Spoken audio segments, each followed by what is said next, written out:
Welcome back to part 2 of our lecture on Bolshevik ideology and Lenin's April thesis. So we were taking a basic overview, very basic overview of Marxist theory. And I wanted to point out also that when Marx and Engels are writing, what they are observing around them is the development of the capitalist economy, particularly in Germany and Great Britain.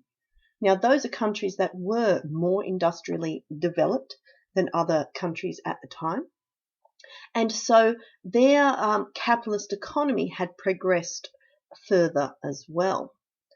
What we need to do, though, is understand how this Marxist theory was being taken and interpreted by our Russians, who live really in quite a different environment.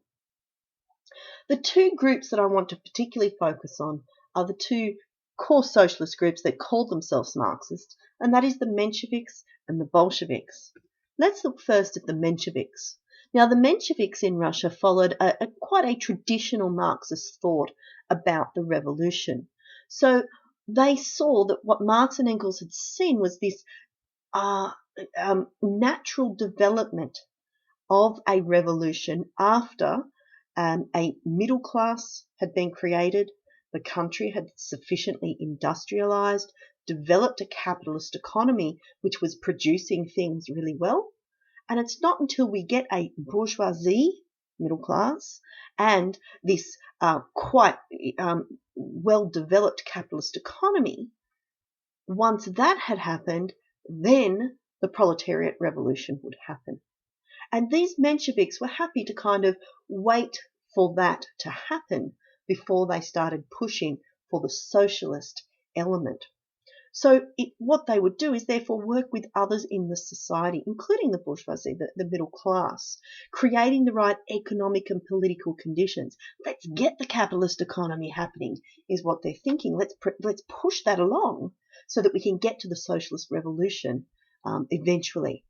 They wanted to follow the traditional Marxist idea of the development of the capitalist economy first before the socialist state could actually be created. Now let's contrast that with the Bolsheviks. The Bolsheviks, of course, deviate from that. So they are Marxists. They still believe in this concept of the proletariat revolution and the dictatorship of the proletariat. But what they're doing is looking around them and seeing in Russia, we are far from industrialized. We have a predominantly peasant community with a very small proletariat or working class. And so the Bolsheviks are saying we can't wait for the natural development of the capitalist economy. We need to move now, right now, and push for a proletariat revolution now, because otherwise we'll be waiting for too long.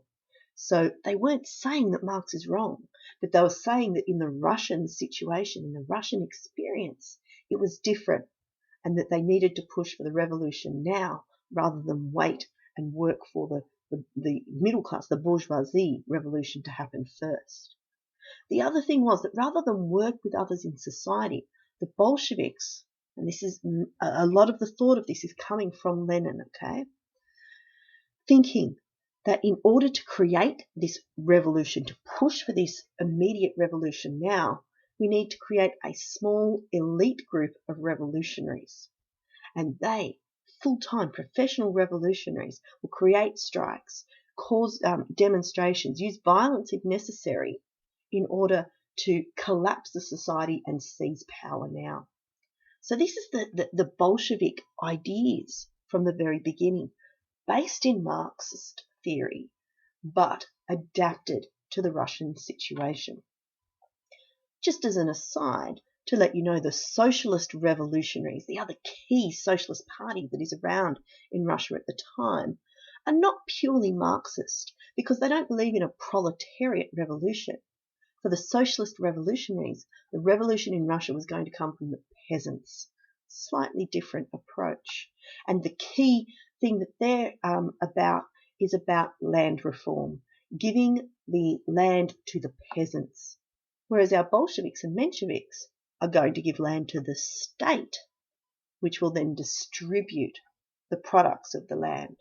So a little bit different, although still socialist, that is, trying to remove class and make things more equal. The other thing to point out about the Bolsheviks and the Mensheviks is this. Now, if you look it up, Bolsheviks means majority, Mensheviks means minority. This is the way that the voting was happening in 1903.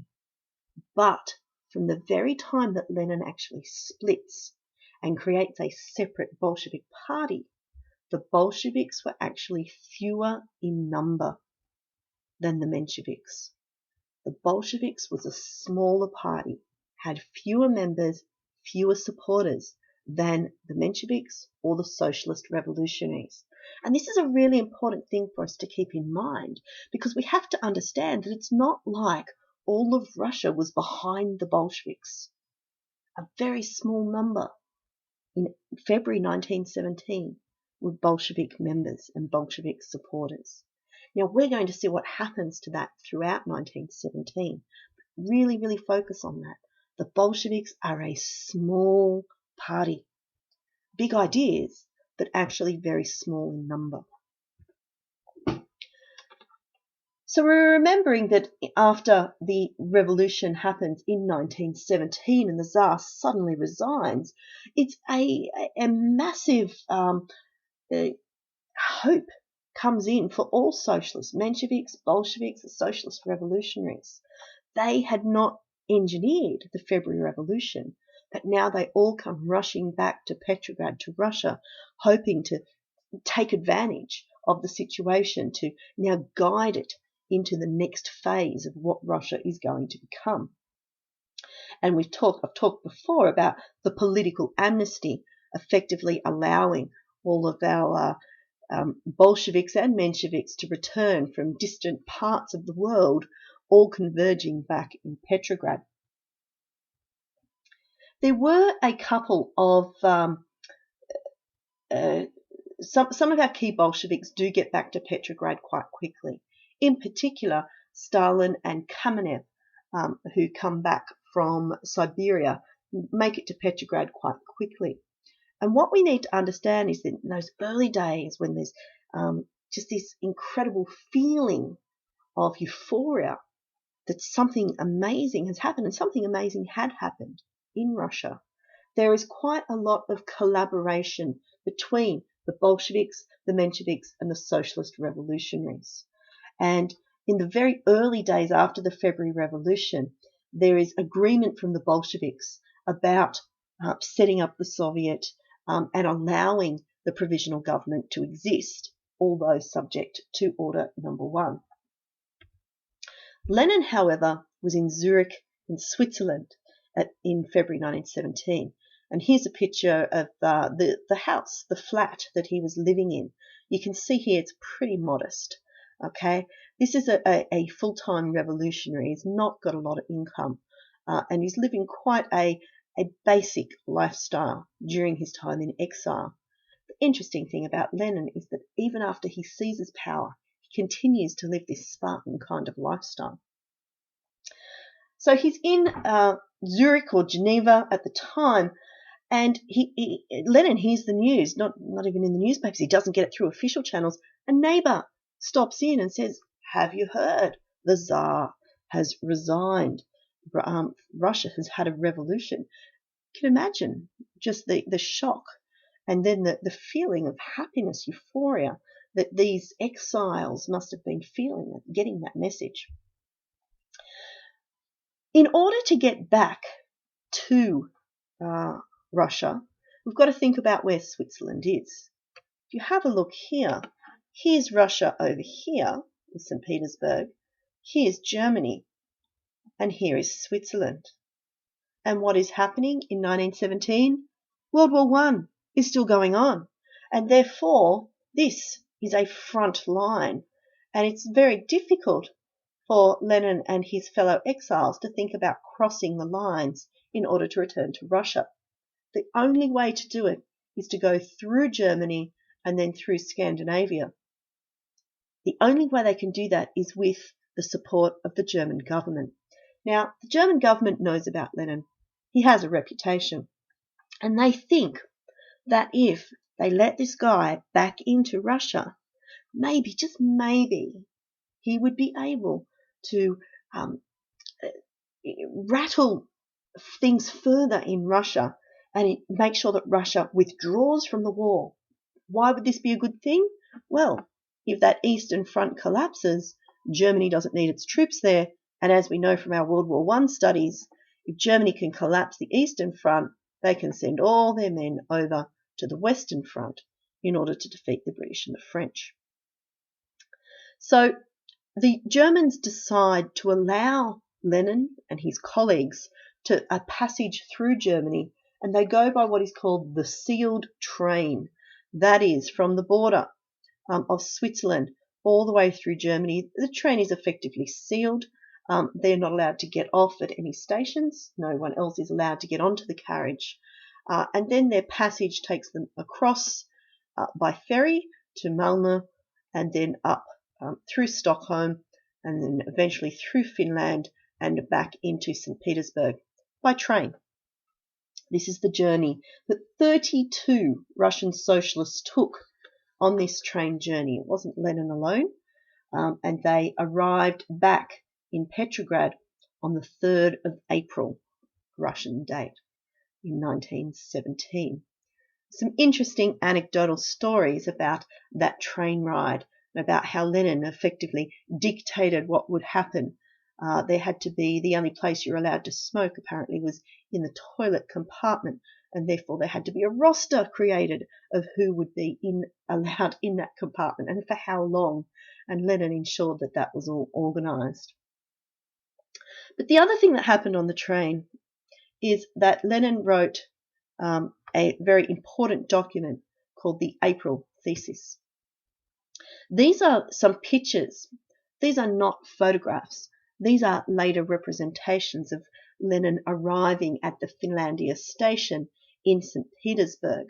Now, in reality, there was a group that met him. There was a marching band that played the Marseillaise, the Russian version of the French revolutionary song. He did give a short speech to the crowd, but you can see here this becomes an important moment once the Bolsheviks have power later on, reflecting back on the great Lenin returning to Russia, making his return after those years in exile. And so we see it captured in the art, the Soviet art, time and time again. In fact, if you go to the station in St. Petersburg today, you can still see the train that brought Lenin all the way from Switzerland back to Russia, and that's the train there on the left. So Lenin's return is very significant. It doesn't seem as significant at the time, in April 1917. It is significant in hindsight, when we understand now the role that Lenin will play in bringing about the October Revolution later on. As I said, however, one of the important thing that he does on that train ride is he writes a document called the April Thesis, bringing together all of his ideas about what should be done now in Russia. And I will come back in the next part of this lecture and we'll talk more about these April Theses.